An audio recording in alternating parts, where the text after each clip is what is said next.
Hello everyone, welcome to my channel. Today we are going to discuss second question from exercise 3.1. Question says on comparing the ratios a1 upon a2, b1 upon b2 and c1 upon c2.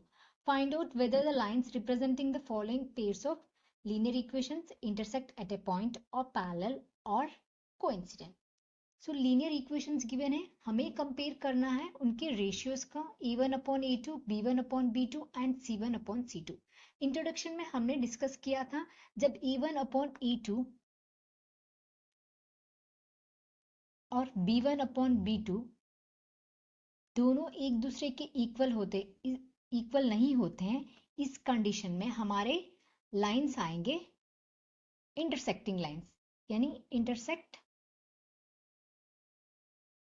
Eight one point. जब a1 upon a2 और b1 upon b2, c1 upon c2, a1 upon a2 के equal b1 upon b2 होता है और b1 upon b2 के equal c1 upon c2 है. सो इस case में हमारे लाइंस आएंगे कोइंसिडेंट लाइन.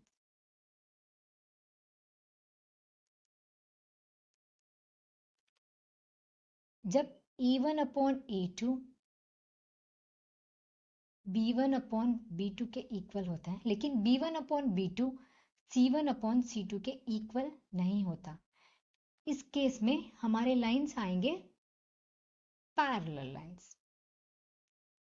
यही बताना है यहाँ पे इन इक्वेशंस के लाइंस इंटरसेक्ट होते हैं या फिर पैरेलल होते हैं या फिर कोइंसिडेंट होते हैं.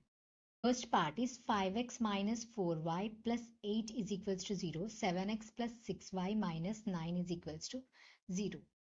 So अब यहाँ पे देखिए x का कोएफिशिएंट 5 है. So ये हो गया a1.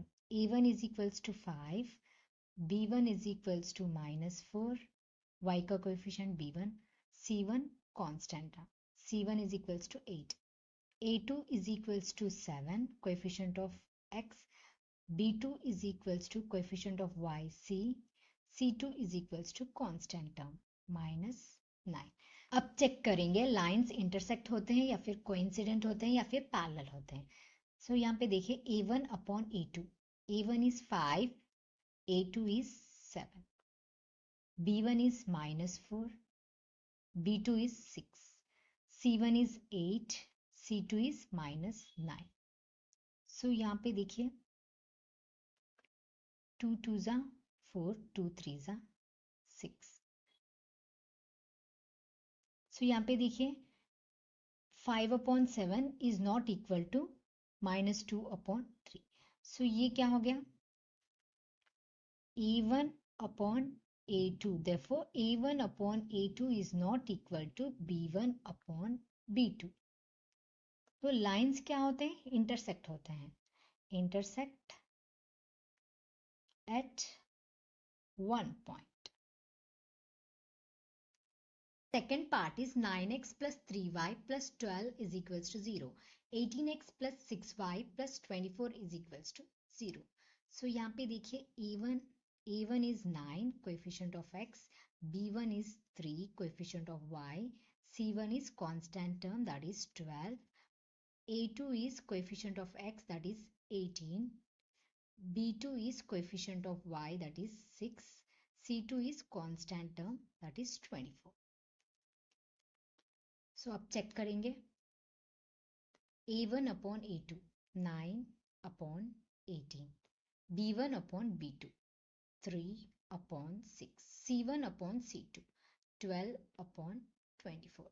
So 9 ones I can cancel it. 9 twos are 3 ones are 3 twos are 12. This is 24. 12 ones are 12. 12 twos are 24. So 1 upon 2 is equals to 1 upon 2 is equals to 1 upon 2. So यहाँ पे lines coincident होते हैं. So the lines are, so यहाँ पे लिखिए therefore a1 upon a2 is equals to b1 upon b2 is equals to c1 upon c2. Lines are coincident. Third part is 6x minus 3y plus 10 is equals to 0. 2x minus y plus 9 is equals to 0. So यहाँ पे a1 is 6, b1 is minus 3, coefficient of y, c1 is constant term 10, a2 is coefficient of x, that is 2, b2 is coefficient of y, that is 1 minus 1, c2 is equals to 9. So अब check करेंगे a1 upon a2, c6 upon 2, b1 upon b2, minus 3 upon minus 1, c1 upon c2, 10 upon 9. So here I can cancel it, 2 ones are 2 threes are. So यहाँ पे देखिए 3 is equal to minus 3 upon minus 1 is plus 3. So 3 is equals to 3. But minus 3 is not equal to 10 upon 9. So therefore a1 upon a2 equal है b1 upon b2 के, लेकिन b1 upon b2 c1 upon c2 के equal नहीं है. सो यहाँ पे देखिए 3 और 3 दोनों इक्वल हैं एक दूसरे के, लेकिन ये 3 10 अपॉन 9 के इक्वल नहीं है. सो इस केस में लाइंस आर पैरेलल.